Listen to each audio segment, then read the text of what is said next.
دنیا کی پہلی بڑی سپر پاور فرعون کی سٹی، اسی ایجپٹ کے بارے میں آپ صلی اللہ علیہ وسلم نے اپنی وفات سے پہلے کلیئرلی بتا دیا تھا کہ تم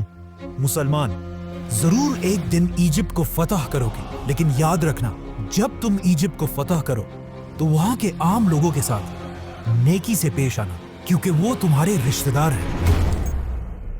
ناؤ آپ صلی اللہ علیہ وسلم کی وفات کے کچھ ہی عرصے بعد مسلمانوں نے عمر بن خطاب کی لیڈرشپ میں رومن اور پرشین امپائر کو ہرا کر ان سے یہ سارے علاقے فتح کر لیے۔ لیکن جیسے ہی مسلمانوں نے یہ سارے علاقے فتح کیے، اچانک یہاں پر ایک بہت بڑا مسئلہ ہوا۔ ان نئے علاقوں میں ایک بہت ہی خطرناک بیماری طاعون ہر طرف پھیل گئی، جس سے مسلمانوں کی سپیڈ تو ختم ہو ہی گئی، لیکن اس بیماری سے مسلمانوں کے سارے بڑے جنرلز شہید ہو گئے، اور نئے جنرلز کو چانس ملا کہ وہ آگے آ کر مسلمانوں کو لیڈ کر سکے۔ تو اب ان بڑے جنرلز کے شہید ہونے کی وجہ سے حضرت عمر نے ان علاقوں میں نئے جنرلز لگائے اور یہاں پر مسلمانوں کا آرمی چیف عمر بن عاص رضی اللہ تعالیٰ عنہ کو بنایا۔ عمر بن عاص کے آرمی چیف بننے کے بعد آہستہ آہستہ یہ بیماری ختم ہو گئی، اور جب حضرت عمر کو مدینہ میں اس کا پتہ چلا تو وہ خود حالات کو کنٹرول کرنے کے لیے مدینہ سے مسلمانوں کی فوج کی طرف گئے، لیکن آف کورس جانے سے پہلے انہوں نے مدینہ اور پورے عرب کا کنٹرول حضرت علی رضی اللہ تعالیٰ عنہ کے حوالے کیا۔ مطلب آف کورس اگر حضرت عمر کو اس سفر میں کچھ ہو جاتا تو آٹومیٹکلی حضرت علی رضی اللہ تعالیٰ عنہ اس پوری امپائر کے نئے خلیفہ بن جاتے۔ جیسے ہی حضرت عمر سیریا پہنچے، وہاں ان کی ملاقات نئے آرمی چیف عمر بن عاص سے ہوئی، اور انہوں نے خلیفہ عمر کے سامنے ایک نیا زبردست پلان رکھا کہ اب ہمیں رکنے کے بجائے ایک نئی دنیا کی طرف جانا چاہیے، ایجپٹ۔ اور وہی ایجپٹ ہی کیوں،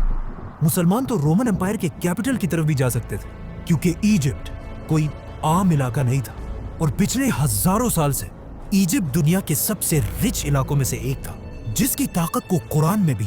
بار بار ایکسپلین کیا گیا ہے۔ لیکن آخر ایجپٹ اتنا پاورفل بنا کیسے؟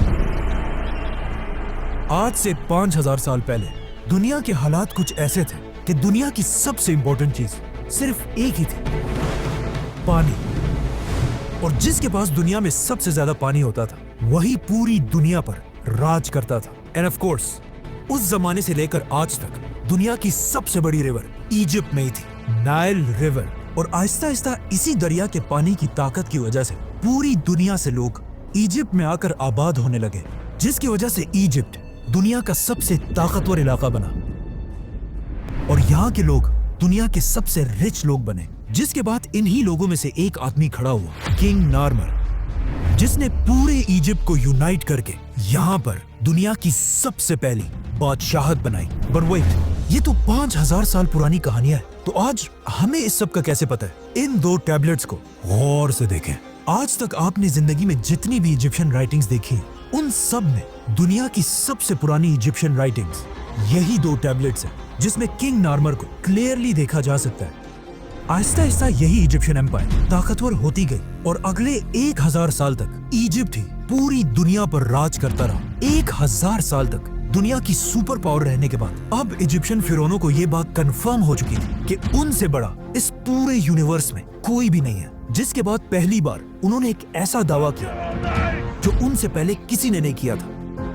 ایجپٹ کے فرعون نے اپنے آپ کو بادشاہ نہیں بلکہ خدا کہا، اور ان فرعونوں نے ایجپٹ میں ایک ایسا ریلیجن بنایا کہ فرعون تو دنیا میں ایک خدا ہے، لیکن تم عوام صرف اور صرف تبھی جنت جا سکتے ہو جب تک تم اپنے خدا فرعون کے غلام رہو، تاکہ کبھی بھی ایجپٹ کے لوگ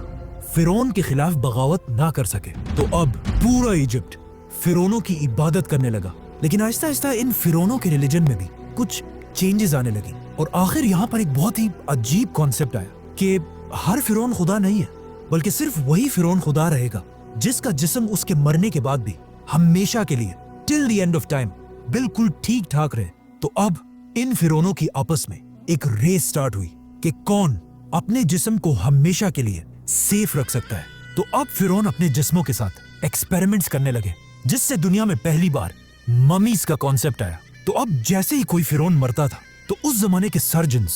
سب سے پہلے اس فرعون کے جسم سے سارا خون نکال دیتے تھے، اور اس کے بعد اس فرعون کی ناک میں ایک کنڈا، ایک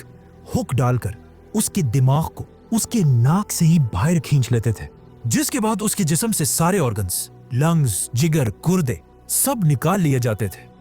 لیکن صرف دل کو بالکل سیف ایک جار میں رکھ دیا جاتا تھا، جس کے بعد اس فرعون کے خالی جسم کو بہت ہی کیئرفلی اگلے 40 دن کے لیے پانی میں رکھ دیا جاتا تھا، اور اس پانی میں ایک اسپیشل نمک مکس کیا جاتا تھا۔ 40 دن کے بعد فرعون کو نکال کر اس کے خالی جسم کو ریت سے بھر دیا جاتا تھا تاکہ وہ ہمیشہ کے لیے اپنے صحیح شیپ میں رہے، اور پھر فائنلی فرعون کے جسم پر تیل اور ہنی لگا کر اس کے جسم پر ہمیشہ کے لیے وائٹ پٹیاں باندھی جاتی تھی، اور پھر اسے ایک بہت ہی مہنگے تابوت میں بند کر دیا جاتا تھا۔ اس تابوت میں فرعون کے جسم کے ساتھ ساتھ کھانے پینے کی چیزیں، بہت سارا سونا، اور موسٹ امپورٹنٹلی اس کا دل اس کے ساتھ دفنا دیا جاتا تھا۔ آہستہ آہستہ مرنے کے بعد ہر فرعون اپنی ممی بنانے لگا، اور یہ بالکل ایک عام سی بات بن گئی۔ تو اب مرنے کے بعد خدا بننے کی یہ ریس ممی سے بھی آگے نکل گئی، اور آنے والے نئے فرعون صرف ممیز ہی نہیں بلکہ اپنے ممیز کے اوپر بڑی بڑی بلڈنگز بنانے لگے، جو پہلے تو صرف نارمل بلڈنگز اور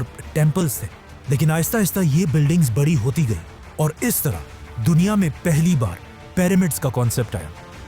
تو اب جو بھی فرعون مرتا تھا وہ اپنی ممیز پر ایک سے بڑھ کر ایک بڑے بڑے پیرامڈز بنانے لگے، اور ہر فرعون یہ چاہتا تھا کہ اس کا پیرامڈ پچھلے فرعون سے بھی بڑا پیرامڈ ہو، اور آہستہ آہستہ یہ پیرامڈز اتنے بڑے ہو گئے کہ آخر ایک فرعون خوفو نے آج سے 4500 سال پہلے دنیا کا سب سے بڑا پیرامڈ بنایا، The Great Pyramid of Giza۔